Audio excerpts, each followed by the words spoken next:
The following is a Simpronto media production.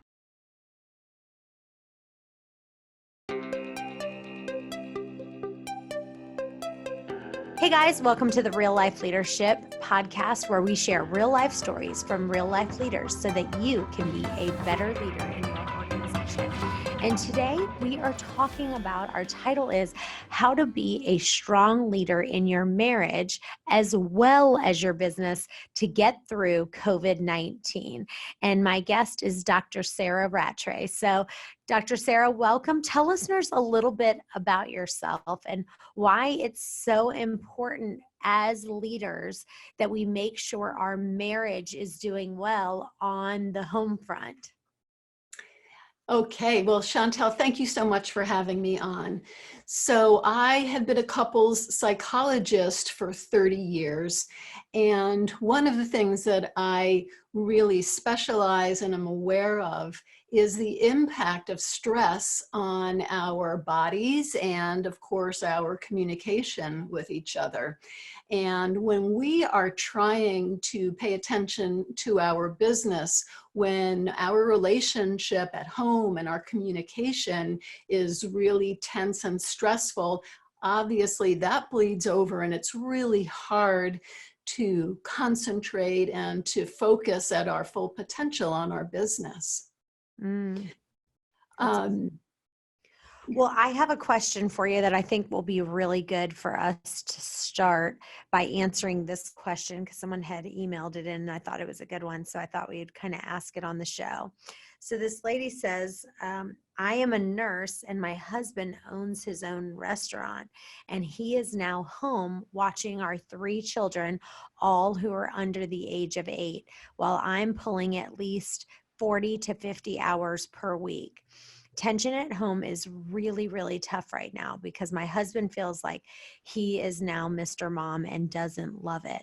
What are some tips for good communication of how we can get along during this time? Because he feels like he's doing everything around the house. And honestly, I'm still doing a lot. And he feels like he's doing everything, which he's really not. Okay. Well, Chantel, that is a fabulous question, and it touches on a lot of what I want to talk about. So I want to dive in and break that down into a few different parts, if I may. So the first thing is that the writer said that there's a lot of tension at home, and so many of us are experiencing tension. Maybe it's long-standing tension between us, but it's usually heightened tension with the stress that's going on right now with this crisis. And that's really important to be aware of, because our baseline tension is a lot higher than it's ever been before for most of us. So one of the things, our theme today, how to be a leader in our relationship as well as our business. In order to be a leader at home and deal with the tension, we have to actively do everything that we can to create a calm and relaxing environment at home. So we have to be aware that when our bodies are tense, when our brains are seeing the situation as stressful, we go into that fight or flight mode. And when our bodies are in fight or flight, our brains are in fight or flight. And what that means is when we're talking, we're literally going to be fighting in order to help keep us alive in a conversational sense. So the stress and tension between us is, it comes out as criticism or not listening or arguing, that type of thing. And we have to, or avoiding conversations or shutting down. Well, let's do this, because I like to make it very practical. Like that's what I like to do.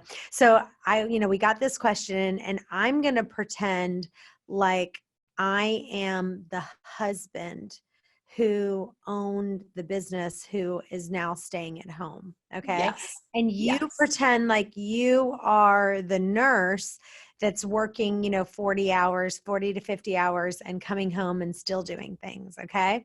So Yes. let's say, and I can see this happening in a lot of different relationships right now, right? Where they're at home, they're having more stress, they're having to watch the kids and maybe work from home or whatever. So, okay. So I'll be the guy. I feel like I'm doing everything around here. You're still, working as being a nurse, but I'm literally doing all the kids' schoolwork. I'm doing the laundry. I'm cleaning. I feel like you're just not lifting your weight around here.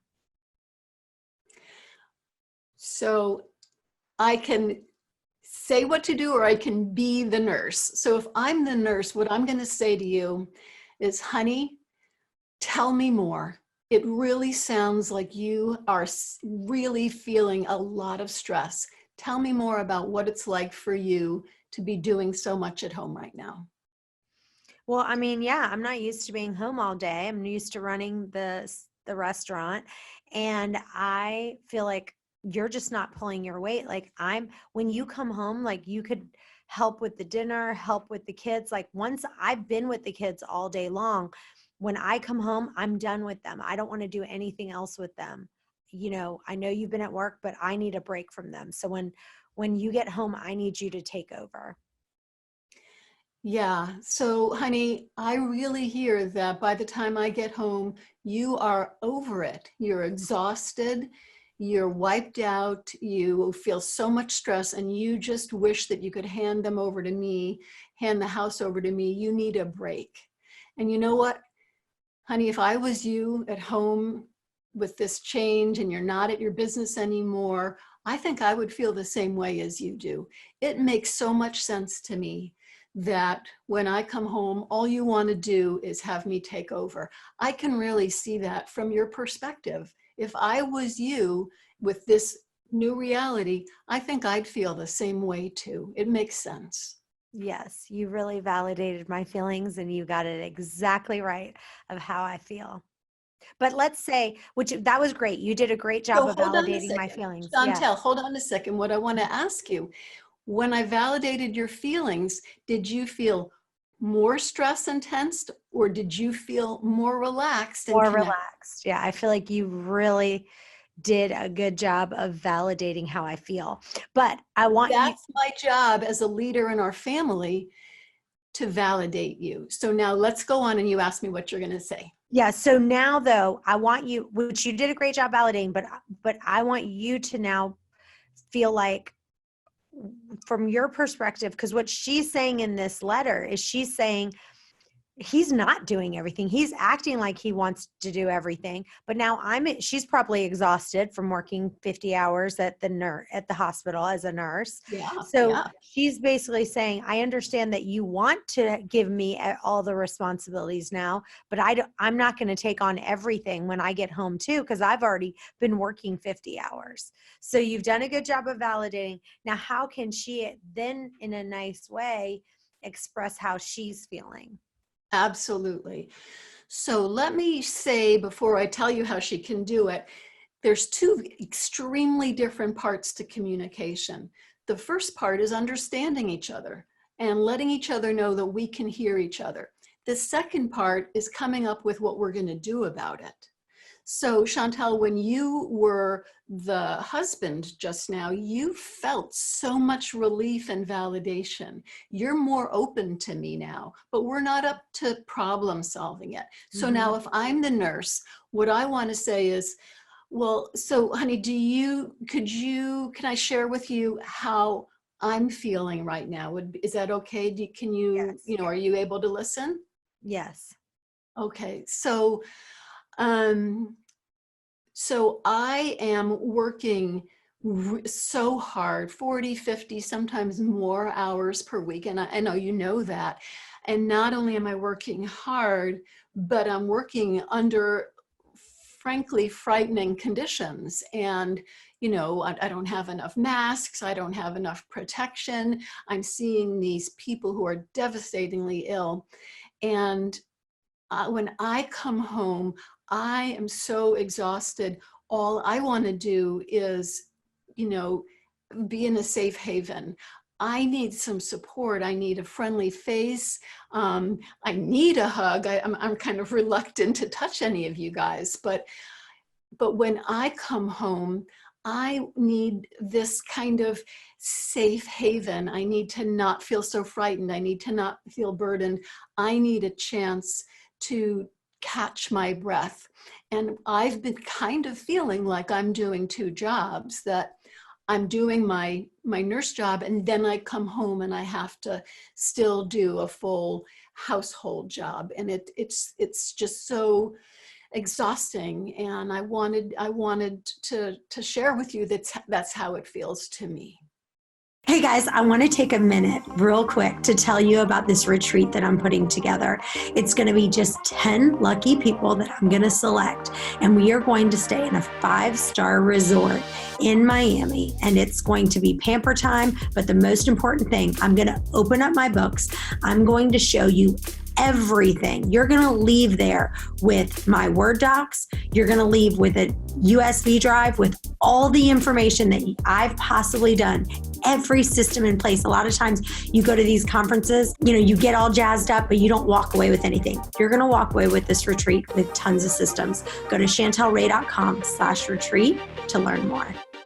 Calling all entrepreneurs, leaders, and business owners. Are you looking to grow and scale your business to help more people, increase your profits, and build the business of your dreams? Then you need to attend the Grow and Scale Now Summit, a free virtual event where you can learn from top leaders and thinkers who have grown and scaled their businesses by the millions. Unlock your potential and discover the secrets to take your business to the next level. Click the link in the show notes to claim your free ticket. Yeah, that's really good. I like the way you said that. And I think for me as a leader, if my husband says, I'm really good at validating your feelings if I agree with what you're saying. If I don't agree with what you're saying, or I can't really wrap my head around what you're saying, and I think it's just completely ludicrous, then I have a hard time validating your feelings. So can you address that at all? Like give an example of what's an example that you see all the time, that a big thing that couples fight about, where the other person is like, you're crazy, because that's not true at all. Does that make sense? Like, let's say, Totally makes sense. Okay. So I'll give you an example. Let's say that one spouse said, that they were at a party, and let's say they thought someone was hitting on you.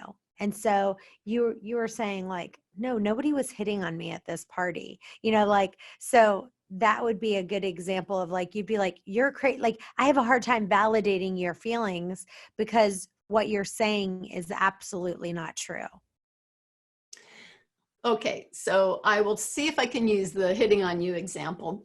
So the first thing that I want to say is you really put your finger on something extremely important, Chantel. The difference between how easy or hard it is to validate when we agree versus when we disagree. So one of the things about being a leader is finding the strength and the calm and the patience and the control to validate something that you don't agree with. So one of the things to be aware of is we often disagree because we actually don't quite see maybe the value behind what the other person is talking about. And we're judging something as right or wrong, but we're not really hearing the feelings behind it. So when you're saying, I can validate it, what I really want to say about the word validating is, can you see it through my eyes, given my thoughts and feelings, my values, my beliefs, my perspective? And there's a difference between not agreeing and really not making any sense at all. So, if I said to you, and this is not your example, but if I said to you, the sky is green, that literally makes no sense. Right. Like, there's no reality where that makes any sense. But if I say to you, I didn't think that guy was hitting on me, I want to tell you more about through my eyes what I experienced. So there is a reality where through my eyes, I didn't think so. So for example, do I value networking? Or do I value smiling? Do I value eye contact? Do I value being friendly to my neighbors? So through that context, is it possible that I did not perceive that man's interaction with me as flirtatious? Maybe I saw him as reaching out to network, and I didn't read it as flirtation. It wouldn't make any sense if I said, no, that guy was not at the party. Like, that's not in reality. He was standing right there. But you can see that maybe through my perspective, if I value friendliness, eye contact, smiling, networking, that type of thing, I might not have perceived that interaction as flirtatious. However, I could see that you might perceive it that way if you were looking at it with a different lens. Got it. All right. I have one more question to answer, Yes. to ask you. And this is from a guy named Kevin. He says, my wife wants to spend more time with me than I want to spend with her. I know that sounds bad, but let me explain. I work over 50 hours a week, and she gets mad at me every time I want to play golf or have a drink with my neighbor or play tennis or anything fun that I enjoy. She gets mad every time I want to play golf because, one, she thinks it's too much money, or she just wants to spend more time with me, and she's tired of watching our two kids under the age of 4 and wants some more adult time. But the more she complains that I'm not spending time with her, the less I want to spend time with her. So I think this is good for people who are maybe husbands who are spending a lot of time at work, and now they want to unwind and they're spending time with their friends, and then the spouse is complaining that they want to spend more time with them. So how do you get it to where, what kind of communication needs to happen in that scenario? A lot of communication needs to happen in that scenario, a tremendous amount. So I was alluding to a few minutes ago the values that we each have. So if the wife has a value of spending time together with the man she married, can the husband hear that value? Can he say to her, it makes sense to me that you want to spend time with me? That's very, very important. Now, the wife, to be a leader within her marriage, would help if she leads with what she appreciates about him and not be critical. So for example, if I was that wife, I would say, hey, remember last Thursday when we had an hour together? I really loved that time. I would like more of that time. But for the husband to be a leader within this relationship, if he hears his wife's value and, first of all, to validate that her value is important, but it's critical. And, especially with this COVID time, we have to take a look at all of our values across the board and how important is that marriage to that person. He says he's working, he's playing golf, he has his friends, and his wife is very clearly feeling that she's coming in 4th or 5th or 6th, and that's very, very damaging. So if I was the husband, I would ask the wife very kindly, could you please ask for what you want with me without being critical? When you're criticizing complaining, it's like if the other person is complaining, like, do you want to spend more time with me? Spend more time with me. We have a girl that we kind of were all friends with, and she would always complain that we weren't spending enough time with her. Like she wasn't getting invited to everything. So anytime she'd see something on Facebook that, let's say 3 people, she would be like, well, why am I not invited? Yes. And that, I think when someone acts like that, when they're like, well, why aren't you spending time with me? Why am I not invited? That makes you want to spend less time with her. People wanted to spend less time with her because they didn't like the fact that she was complaining. So I think that has something to do with it. The wife has to make sure that she's not complaining like spend time with me, spend time with me. Because then the person's like, instead of saying like, I would love to spend more time with you, like, do you think we could do this? That's totally different than, you're not spending enough time with me. Why are you playing golf? No one wants to be around someone that's like that. Don't you agree? I absolutely, completely agree. So here's a super quick way to ask for what you need without complaining or criticizing. And you have to think this through in your head before you start. So as I said, think back to a time that went the way you liked it, that you really appreciated. Then you want to figure out what is it that you want and how do you feel about it? And then what's your specific request that you want to have happen? So for example, what do you appreciate? I really enjoyed going out with all of you last month, or if I'm the wife with the husband, as I said, last Thursday, we spent an hour together. I really loved it.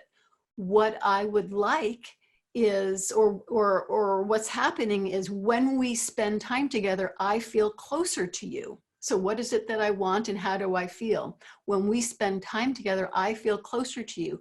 And then what's my clear request? I would love to spend some more time together so we can feel as close as we did last Thursday.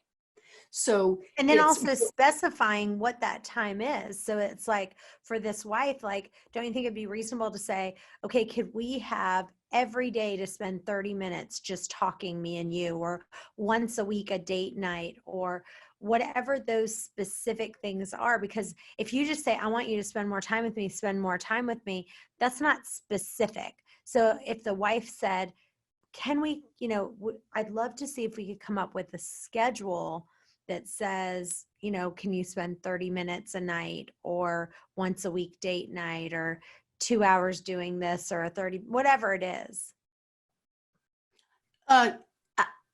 You're exactly right. And I would put in a little step before that, which is to say, I really loved the time we spent last week.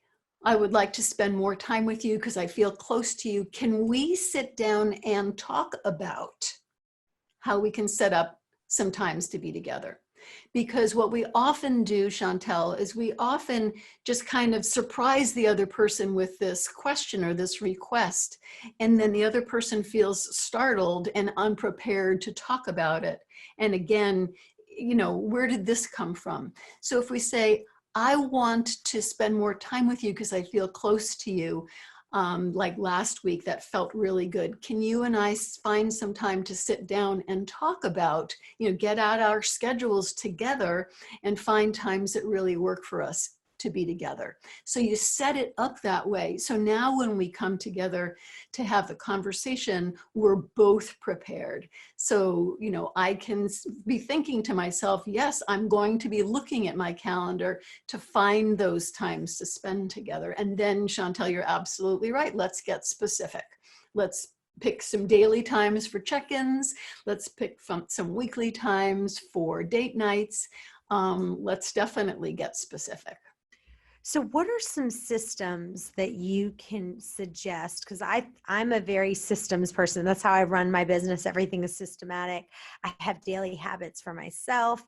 But what are some kind of daily habits or systems that you've seen in marriages that you would say, these are things that I think really work well? And what I mean by that is like, things like a weekly date night, or quarterly going, out, quarterly going away on a retreat, just the two of you, or anything like that, where you can put systems in place where you say, these are some ideas that I've seen couples put in place that really help their communication and help their bonding time together. Yeah. So I'm going to talk about some tiny and some medium and some bigger ones. So a tiny system is, every greeting and every goodbye, you should be able to have a hug and a kiss. And, you really want to connect. When you say goodbye in the beginning of the day, and when you say hello at the end of the day, make sure you give each other your full attention for a kiss and a hug. It's really important. You don't want to just come in the other side of the house. Hi. So that's a little routine, a little ritual that I really encourage couples to put into their lives. Okay. Second one is a daily 20-minute, if possible, time to debrief about your days, where, Chantel, earlier when you and I were doing that little role play of the husband and wife, where I get to hear about your day and I listen to you and I validate you, and then you hear about my day and you listen to me and you validate me, even if you don't agree, where every day I feel like you are my safe place. You are my refuge. You are where I get to come home and say, oh my gosh, what a day I had. And I know you're there to listen to me. That brings us so much closer. We have each other's backs. We support each other. But it works when we do that kind of listening. You and I were practicing, Chantel, where I can say, it was stressful for me to come home and see the house was a mess. And you're going to say, yeah, I can see from your perspective, that would be very stressful. No defensiveness. So that's if you can do 20 minutes a day, each of us get 10 minutes, that would be a dream. And then definitely a weekly date night for enjoyable things. We're not talking about the relationship on a date night. We are doing things that we both enjoy.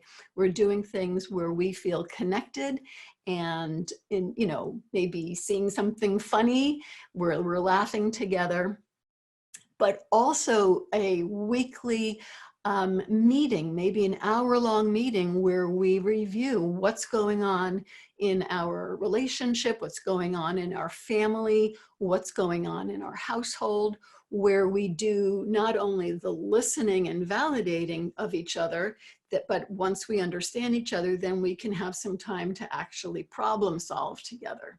So maybe an hour of that sort of a meeting would be very, very, very separate from an hour or longer, ideally, of a date night where we're just enjoying each other's company. And then definitely, quarterly, can we get away without the kids? Can we have an overnight? Something like that. That's very rejuvenating. So what about now during COVID-19? I mean, obviously right now it's kind of the opposite. Right now, most couples, they're spending more time with each other than they probably want to. And so any tips that you've seen that have worked well in communication of things, especially during COVID-19? Okay, so the first thing that I want to suggest, Chantel, even if we're both cooped up together at home, let's compartmentalize our time.